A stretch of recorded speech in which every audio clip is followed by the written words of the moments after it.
magandang umaga mga busing.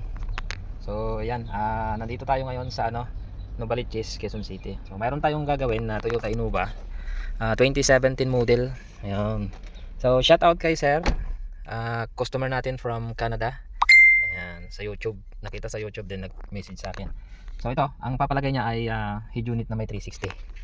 Ayan, so normally ang ginagawa natin dito ay chine-check natin. So ayan. Okay, bagong vlog natin ngayong taon. Ngayon lang tayo nakabalik ulit.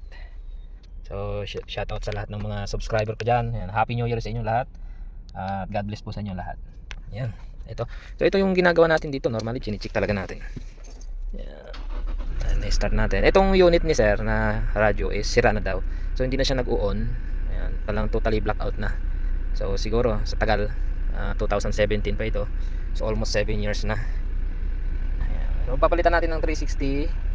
Yan, magandang unit na ilalagay natin. So ang kaganda, ang ilalagay nating unit dito ay NX100, yung bagong model natin na pwede siyang mag-record kahit naka-off yung engine.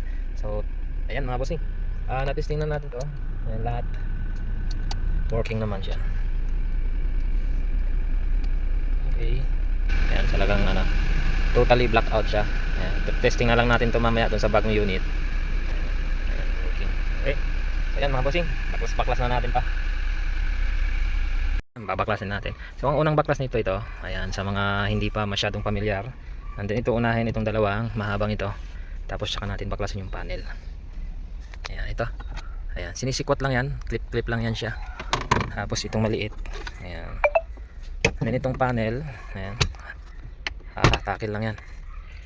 Ayan. Okay. Tapos ito, tornilyo siya. Phillips screw ang kailangan. Yan siya. Tapos yan, unplug lang natin itong mga sakit dito. So yan, baklas na. So pinagkape tayo ni ma'am. Yan, thank you sa coffee with the sandwich. Yan, coffee muna tayo. Yan, so ito yung mga niya kasama, yung panel. Ayan, papalitan natin ng bagong panel. Tapos ito yung harness niya. Ayan, plug and play lang din. Ayan siya. Salpak natin dito. Ayan na.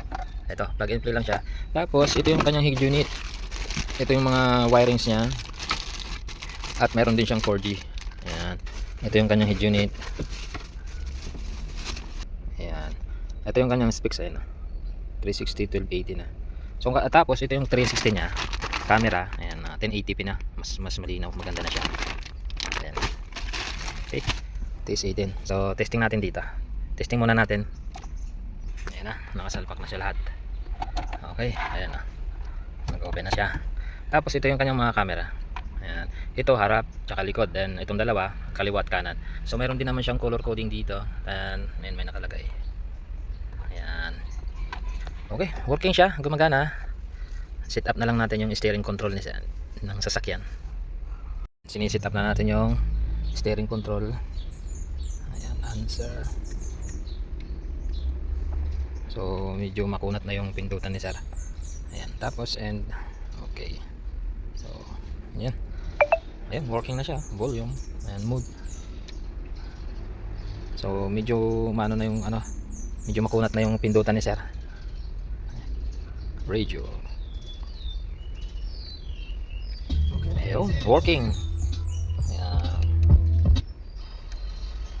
So search natin. Shoot me down, but I get up. Nothing. Okay, malakas siya.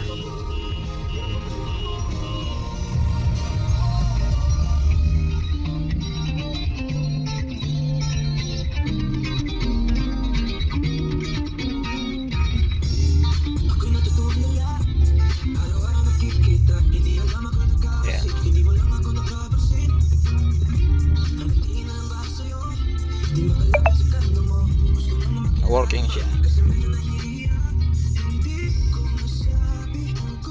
Okay na. So yan, working yung unit, pati 360 niya. Ayan.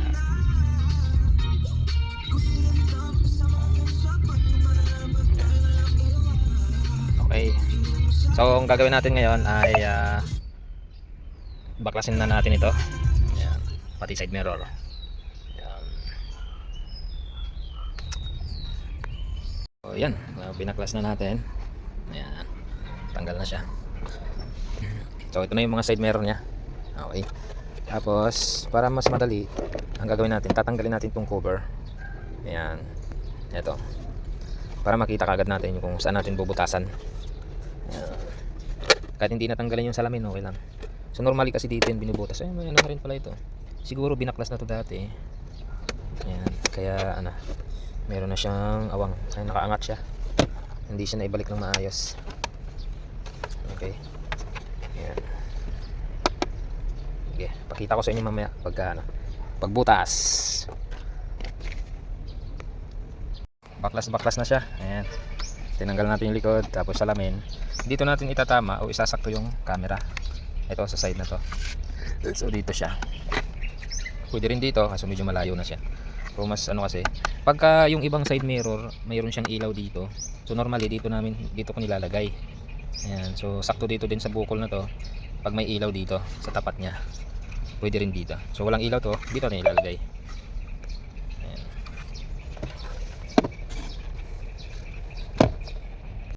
So nabutasan na natin to. Ayan, pasok na pasok siya dun sa loob.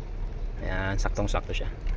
So tatansyahin mo lang yung sukat niya hanggang dun sa pinakang ano. Ayan, pasok na pasok siya.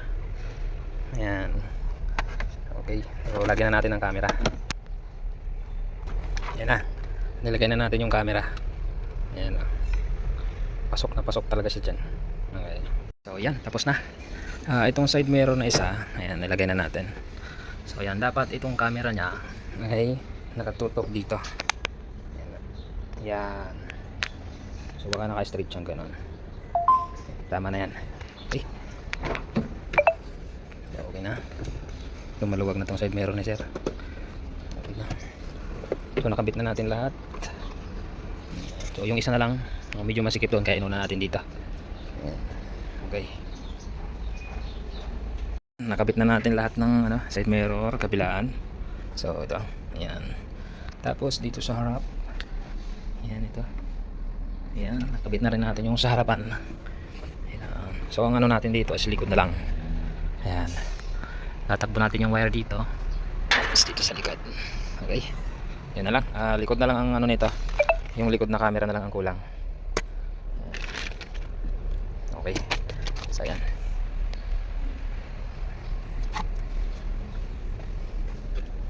Tapos na siya. Ayan, ito na yung mga wire niya. Ayan.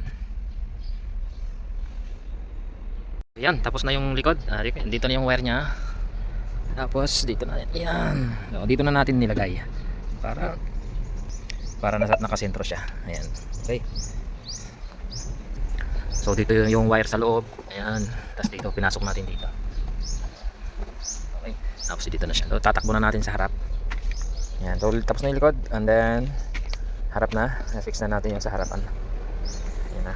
So ito yung mga gamit natin nakakalat na. Okay.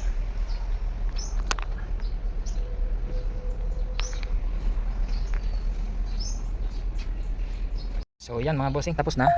Natap na natin yung mga wiring nya. Ayan, ito yung power harness. Ayan, ito yung SIM slot, then USB. Ayan, okay na. Tapos ito yung camera, GPS at saka 4G antenna. Okay, so ito yung unit. Ayan, nakabit na natin sa panel. Ayan o. Ayan, so tingnan natin. Ayan, ikakabit na natin to. Ayan na siya. Okay, so na-fit na natin siya. Ayan. Testing na natin ngayon. Ayan. So tapos na siyang i-install. Lahat okay na. Ang magiging ano na lang natin dito is kakalibrate natin yung kanyang 360. So ayan. Likod. Itong likod niya. Ito yung harap. Ayan. Kitang-kita rin. Tapos kaliwa. Then kanan. Left and right. Ayan. Pantay na pantay siya. Okay. So ayan mga bossing. At calibrate na lang ang kulang nito. Kasi ano. Kita nyo po may mga blind spot siya. Ayan. So tatanggalin natin to. Ayan, nakabukas yung ayan. Ayan, kahit naka-close, so medyo may blind talaga siya. Yan ang tatanggalin natin. Okay. Ayan. Tapos ito steering. Ayan. Working siya, music, radio.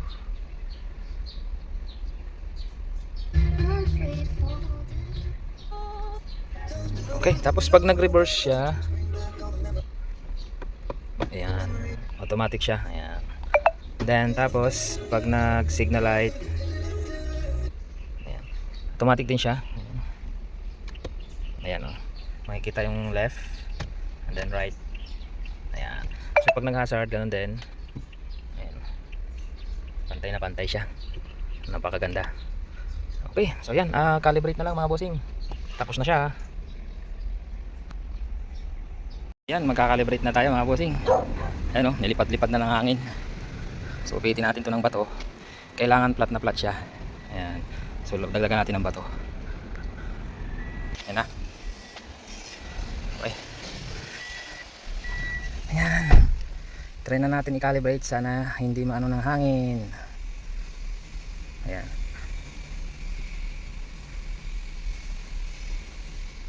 Ayan, i-check muna din bago pindutin itong next, confirm, and then calibration.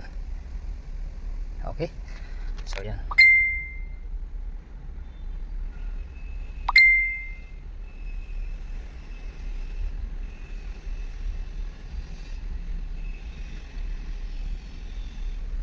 Ayan, medyo ano, against the light siya.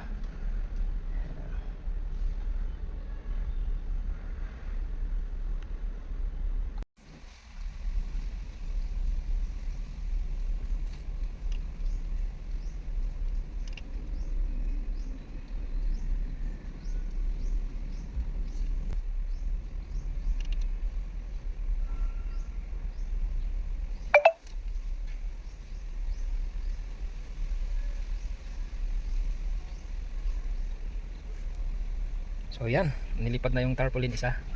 Ayan o. So ito, pantay din naman siya. Hindi tulad kanina na wala halos siya makita. Ayan o, ayun, buo. Buo na yung paligid niya. Kita na yung mga kuwan sa gilid. So, okay. So yan na, tapos na i-calibrate yung ating 360. Ayan, kaliwa. Ayan o. Okay, left, right. Ayan o, pantay na pantay siya. Ayan. Okay, so yan, tapos na mga bossing ating project ngayong araw. Toyota Innova 2017 model up to 2022. Ayan, same lang sila ng panel. So yung 23 at 24 medyo iba na siya, nakaangat na. Ayan, ang kinabit natin dito ay high-end na 360. Yung mayroon siyang supported ng recording kahit naka-off yung kanyang engine. Papakita ko sa inyo yung dito lang siya sa seating. Ayan, so ito, ayan, kung makikita nyo, okay, parking monitoring when AC off. Ayan. So meron siyang seating, ayan, hanggang 24 hours. Ayan, medyo malabo. Ayan, up to 24 hours yung seating niya. Ayan, so pagpasensya na niya ng video ko, medyo against the light dito sa labas, mainit. Ayan. Okay, isisit mo lang siya dito mga bossing, and then pag off ng makina, iwanan mo siya. Halimbawa kung ilang oras man kayo like parking sa mall, ganun, pwede mo siyang iset. Ayan, ilalabas dito. Ayan, parking monitoring. Ayan. So yun mga bossing, tapos na, and then didemo ko na lang to kay madam kung ano yung mga function niya, paano gamitin. So ito yung kanyang specs na kinabit natin dito. Ayan, ayan, NX100 platform niya. Tapos ayan, 2GB 4GB and then 64GB. Ayan, yung version ng ano niya, system version is TS10. So talagang maganda yung function niya. Then 1280 na rin, then Android 14. Legit po na Android 14 yan. Kahit check nyo po ng personal. Okay, so yan, yun na lang ang ating ano, lahat naman working na. Side signal light gumagana. Ayan, pag nag signal light automatic siya lumabas. Then kanan, okay. Ayan, then reverse light, reverse camera. Ayan, so hazard, okay. Ayan, so kung ito pagka naka 3D siya, medyo malabo siya tingnan. Pero kung dito, ayan, ano mo lang siya, kasi naka 3D siya, naka pulse ano siya. Ayan, malinaw siya tingnan. Okay, so yan ang ating napakagandang unit, AVN Android Head unit. Yan, NX10 platform, NX100 platform, TS18 yung version niya. Ayan, with 360 camera, Android 14. Okay, thank you mga bossing.